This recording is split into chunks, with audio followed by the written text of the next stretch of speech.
Everybody, I should come to Masatoshi first. Masatoshi, you're on mute.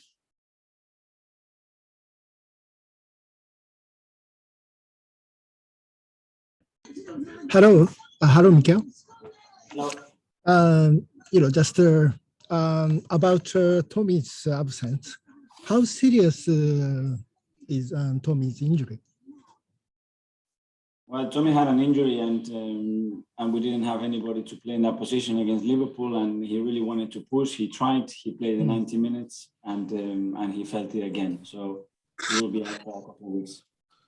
As you know, he needs to stay in England. How crucial is it, staying in England for him for this injury? Well, now he needs to recover. His only focus has to be to have the best possible treatment, to look after himself, and try to be available for us as quick as he can. How long does it take to heal? Yeah? How long, does it take to heal the injury? He will be out for a few weeks. Few weeks. Thank you. Jim? Hi, Mikel. You met a resolute, stubborn opposition there today in Burnley. 2 banks of 4, well sort of marshalled. Where do you think maybe, like I said, had a good chance in the second half, but where do you feel that maybe you just struggled to break them down with times today?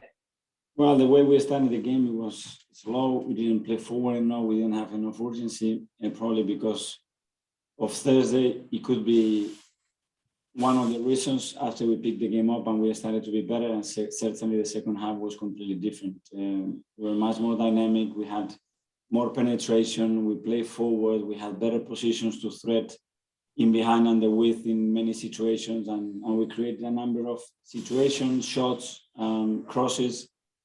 But to win this match, you need to have a different level of quality, and we like that today. With the amount of situation we generated, you need a spark, and someone has to win you the game if you want to be on the top.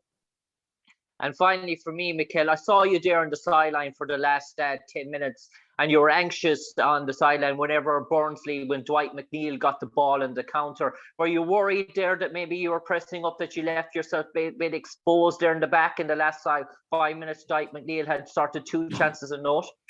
It's one of the risks that you have because the game becomes more unpredictable the moment you start to throw bodies there, and the way Burnley play and all the second balls and that. And yeah, we have to maintain the discipline, but at the same time, we have to take risks because we wanted to win the game.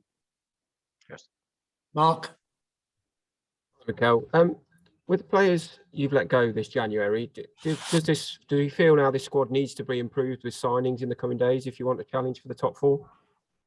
It was what we planned, but the market is difficult, it's complicated. We knew that, but it's a lot to manage, and we have to make the right decisions with the players that we believe they're going to really help us, and try to bring as well the ones that can take us to the next level. As things stand, do you expect incomings before the deadline?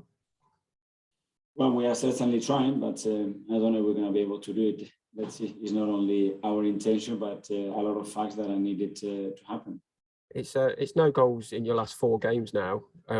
Can Pierre be allowed to leave the club without another striker coming in? Well, we have scored a lot of goals recently, but it's true in the last 4 games we haven't done it. Today, again, it's not about the situation that you are able to create, but the quality, the execution, and the number of shots that you need to put in target to win against teams like Burnley today. Nick? Hi, Mikel. I mean, taking into account the injuries, tiredness, and so on in the Thursday match, that must just feel like a pretty bad result, wasn't it? Because that's a good chance to get 3 points in the table. It was a great chance, and we wanted to take that opportunity after obviously missing to get in that final, which was a disappointment, obviously, because we really wanted to play there. Today we had an opportunity to do it. I didn't see that desire right from the beginning. I certainly saw it in the second half, but we love that quality that you need to put the games to bed and to have that knife when you are there to do it, like we missed against Liverpool as well when we had them.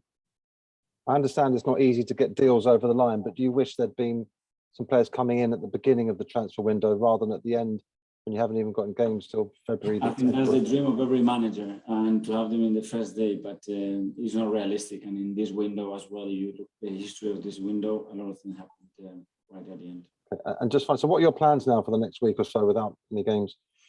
We're going to go away and we're going to have a training camp all together in a different environment and reunite, refocus, and let's have a good go because we still have a lot to play. Okay, where's that? Somewhere sunny? In Dubai. All right, nice. Okay, thanks for your time. Simon. Thank you. Hi, Mikel. A few of the players there looked sort of pretty out, dead on their feet at the end of the game. How important is this time in Dubai for them to re-energise? I don't know. I saw them try right at the last minute. They will be tired. We know in the last 4 weeks, we had a really demanding and challenging situation because we didn't have enough players. So players have been sick, injured, trying to bring them back, trying to expose them into pitch when they are not ready. But I cannot fault how they tried. They certainly need some days off, but then we need to go back again and bring players back and start to work and start winning matches. Is the plan for Pierre to come with you to Dubai, or is he going to stay and train here? We will see what the situation. I don't know. And just on transfers, obviously there's pressure to get bodies in now, but how important is it the club doesn't panic and the players coming in the door of necessary quality and it isn't just getting another body in? Players that come here, it has to be to take us to the next level. We already have a level and we want to see much better standards that we already have. And, that's how we want to recruit. Thanks, Mikel. Last two. Zia. Hi, Mikel. In the absence of Thomas Partey and Granit Xhaka, Lokonga played in midfield. Can I ask your views on his performance, please? On Sambi? Sammy, yeah. Yeah, I think he's growing. I think he's playing better and better. I think he had a really good game the other day against Liverpool.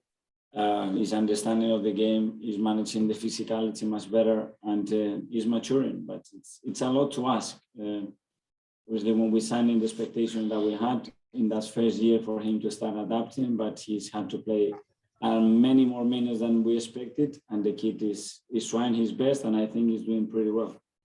Thank you. Finally, Mike. Mikel, at one stage in the second half, you got in a very animated conversation with the fourth official, and you dragged your assistant away. Was that about, should we say, time wasting at set pieces? Because some goal kicks and throw-ins didn't seem to take. It was about showing a little bit of passion. So obviously we are animated and we live in the game. They are part of the industry, so I expect someone, when you speak to someone, to show some emotion because they are part of this. And we are not selling newspapers here. We are just being part of the game. And when you talk to him, I think that has to flow and that energy has to exist there because we are playing to win football matches, and this is how I swim. So this is what I told him. Thank you. Thanks, Mike. Thanks, everyone. Thank you.